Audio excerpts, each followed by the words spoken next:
Très heureux de vous retrouver pour une nouvelle édition de Flash sur la MIFA Production et Ondou TV. Mesdames et messieurs, bonsoir et bienvenue. Le Premier ministre Dr Choguel Kokala Maïga a reçu en audience une délégation du groupe intergouvernemental d'action contre le blanchiment d'argent en Afrique. La délégation était composée de 6 membres en mission à Bamako et elle était conduite par le ministre de l'économie et des finances, M. Alou-Seni Sanou, accompagné du ministre de la justice et des droits des sceaux, Mamadou Kassongue, et du ministre de la Sécurité et de la Protection civile, le général de brigade Daouda Ali Mahamadoun. Le chef du gouvernement a chaleureusement salué cette démarche et assuré que le Mali se tiendra en bon élève.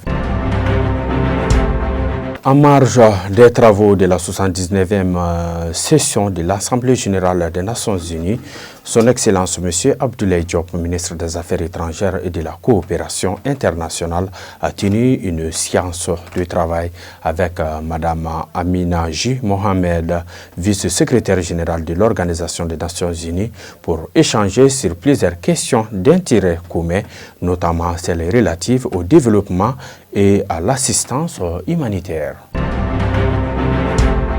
L'hôpital Nyanangoro Fomba de Ségou a reçu un don des panneaux solaires et les équipements nécessaires d'une valeur de 8 700 000 francs CFA. Ce geste est un rêve réalisé grâce à la générosité de Mansouri Koulibaly. Cette action vise à garantir un accès durable et fiable à l'énergie pour la morgue de l'hôpital Nyanangoro Fomba de Ségou. Mali, Algérie, les tensions s'intensifient à la frontière algéro-malienne face à l'avancée de l'armée malienne sur Tizawaten visant à déloger les groupes terroristes du CSP et JINIM. L'Algérie a décidé de renforcer sa présence dans la région, tandis que l'armée malienne est décidée et déterminée à recouvrir l'intégrité territoriale du pays. Les experts des États membres de l'Alliance du Sahel se sont réunis à Bamako le mercredi dernier pour finaliser les détails de la mise en circulation du nouveau passeport biométrique. Selon Studio Tamani, les violences basées sur les genres ont augmenté de 265% par rapport à 2023 au Mali, soit 10 415 cas de janvier au mai 2024. Ces chiffres sont indiqués dans le rapport trimestriel du système de gestion des informations sur le VBG rendu public par le Fonds des Nations Unies pour la population. Information hors du Mali, Burkina Faso, le Conseil supérieur de la communication a mis un terme à la diffusion de la télé-réalité The Bachelor sur toute l'étendue du territoire du Burkina Faso. Le CSC souligne également que ce type d'émission présente une vision dégradante de la femme et ne correspond pas aux valeurs et aux mœurs africaines. Au Sénégal, l'ancien président Macky Sall a été choisi comme tête de liste de la coalition Taku Wale Sénégal pour les élections législatives prévues pour le 17 novembre prochain.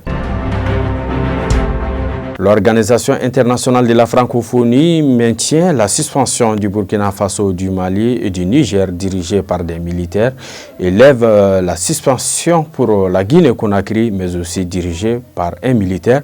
2 poids, 2 mesures. Hors Afrique, dans la semaine, l'Iran a lancé des centaines de missiles contre le territoire israélien.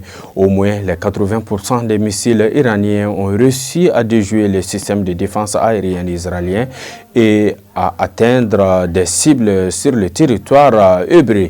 Après que le président Joe Biden ait confirmé le soutien des États-Unis à l'Israël, l'Iran a mis en garde contre toute intervention militaire directe en faveur d'Israël, qu'il bombardera toutes les infrastructures d'Israël. Affaire à suivre. Un mot de sport avant de refermer ce journal. Ligue européenne des champions. Voici les résultats au complet de la 2e journée. Le Red Bull Salzbourg est tombé devant Brest par le score de 4-0. Stuttgart et Sparta Prague se sont quittés en bons amis 1 but partout. Le Borussia Dortmund est venu à bout de Celtic Glasgow par le score de 7-0. Le PSV Eindhoven et le Sporting se sont neutralisés d'un but partout.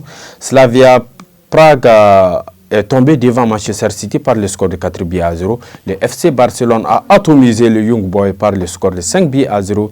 Le Leverkusen a battu le Milan AC par le score d'1-0.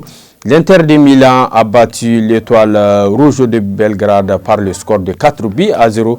Et l'Arsenal de son côté s'est imposé devant le Paris Saint-Germain par le score de 2-0. Le Shakhtar Donetsk est tombé devant l'Atalanta par le score de 3-0. En Espagne, le Girona a été battu par le Feyenoord en déplacement par le score de 3-2. Le Benfica a atomisé l'Atlético par le score de 4-0. Liverpool est venu à bout de Bologne par le score de 2-0. Le RB Leipzig est tombé devant Juventus par le score de 3-1. Le Grand Real en déplacement a été battu par Lille par le score d'1-0. Sturm Graz de son côté est tombé devant le FC Bruges par le score d'1-0. l'Aston Villa a battu le Bayern de Munich par le score d'1-0. Et enfin, le Dynamo Zagreb et l'AS Monaco se sont neutralisés par le score de 2 partout. Fin donc de ce flash qui vous a été préparé et présenté par Cheikh Bougadari Marasouba. On se donne un rendez-vous la semaine prochaine s'il plaît à Dieu. Qu'Allah bénisse le Mali, vive les femmes.